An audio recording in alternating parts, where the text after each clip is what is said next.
Assalamualaikum warahmatullahi wabarakatuh. Saya Ahmad Syafiq Indra Tadi akan menjelaskan tentang tafsir fi zilalil Qur'ani. Jadi teman-teman, ini adalah tafsir fi zilalil Qur'ani yang diterbitkan oleh Gemah Insani Press pada tahun 2004 yang dikarang oleh Sayyid Qutb.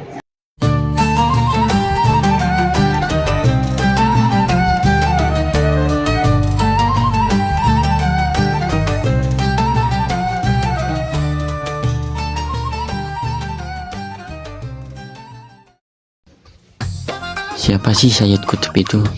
Sayyid Qutb dilahirkan pada tahun 1906 sampai 1966. Dia adalah seorang pemikir muslim, sastrawan, kritikus sastra, dan tokoh Ikhwanul Muslimin yang berasal dari Mesir. Ia dikenal sebagai salah satu intelektual paling berpengaruh dalam dunia pemikiran Islam modern. Dia lahir di desa Musa, Asyut, Mesir, menempuh pendidikan di Darul Ulum Kairo. Awalnya dikenal sebagai sastrawan dan kritikus sastra. Awal perjalanan karirnya fokus pada pendidikan dan kesusastraan. Kemudian bergabung dengan Ikhwanul Muslimin setelah pulang dari Amerika karena keprihatinan terhadap kondisi moral Barat dan kondisi sosial politik Mesir. Beliau ditangkap oleh rezim Gamal Abdul Nasir karena dianggap mengancam kekuasaan. Menghabiskan sekitar 10 tahun dalam penjara. Di penjara inilah beliau menyelesaikan sebagian besar karya terpentingnya, termasuk tafsir fi zilalil Quran. Dan beliau dihukum mati pada tahun 1966. Pemikiran Sayyid Qutb sangat dipengaruhi oleh kondisi sosial politik Mesir saat itu. Beberapa konsepnya hakimiyah, yaitu kedaulatan Allah. Ia menekan bahwa hukum dan nilai tertinggi hanya milik Allah, bukan milik manusia. Jahiliyah modern. Beliau berpendapat bahwa masyarakat modern yang tidak menjadikan hukum Allah sebagai dasar kehidupan berada dalam kondisi jahiliyah baru. Manhaj Qur'ani. Menurutnya, perubahan masyarakat harus berlandaskan Al-Quran dan pendidikan iman menjadi fondasi utama kebangkitan umat. Zilalil Quran, yaitu tafsir terbesarnya. Zilalil Quran sendiri berarti di bawah naungan Al-Quran. Maknanya hidup dalam lindungan ajaran Al-Quran, merasakan ruh, nilai, dan pesan-pesan moral dalam seluruh aspek kehidupan. Karakteristik tafsir bersifat adabi ijtima, sastra, dan sosial. Tidak fokus pada aspek bahasa atau fikih secara mendalam, lebih menekankan makna spiritual, moral, dan sosial. Bahasanya yang indah dan puitis, menggunakan gaya sastra Arab yang kuat, memadukan rasa, pengalaman, dan tafakur. Menghubungkan ayat dengan realitas sosial, menafsirkan ayat untuk membangkitkan kesadaran umat terhadap keadilan, kemanusiaan, dan tatanan Islam.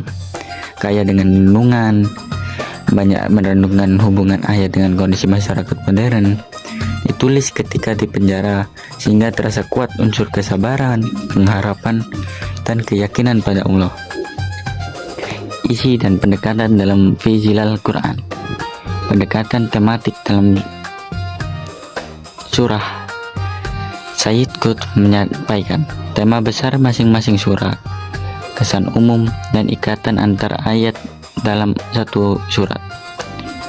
Fokus pembahasan ketuhanan dan kekuasaan Allah, kemanusiaan, keadilan, dan kebebasan, akhlak dalam perjalanan spiritual, pertarungan antara hak dan batil, perjuangan umat Islam membawa risalah.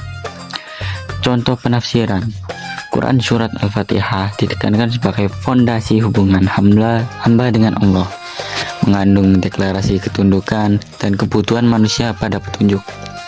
Quran surat Al-Baqarah ditafsirkan sebagai gambaran manhaj ilahi untuk membangun masyarakat bertauhid. Banyak menyoroti kisah Bani Israel sebagai pelajaran sosial politik. Quran surat Al-Mulk dibahas sebagai surah keimanan yang menguatkan keyakinan terhadap kekuasaan Allah di tengah tirani manusia. Pengaruh dan kritik. Pengaruh fi zilal menjadi rujukan penting bagi gerakan kebangkitan Islam di berbagai negara. Bahasa tulisannya sangat berpengaruh pada literatur dakwah modern. Kritiknya, beberapa ulama dan akademisi menganggap tafsirnya kurang kuat dalam pendekatan fikih dan hadis, dan beberapa gagasan sosial politik dianggap terlalu idealis, namun tetap menjadi karya monumental yang memiliki nilai spiritual yang tinggi. Yakni Syed Qutb adalah tokoh pemikir Islam modern yang memiliki pengaruh besar melalui karya-karyanya. Tafsir fi zilal Al-Quran bukan hanya penjelasan ayat, tetapi juga refleksi mendalam tentang kehidupan, perjuangan, masyarakat, dan ketuhanan.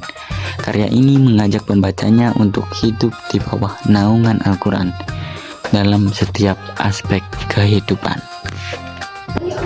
Ya, terima kasih. Semoga bermanfaat. Assalamualaikum warahmatullahi wabarakatuh.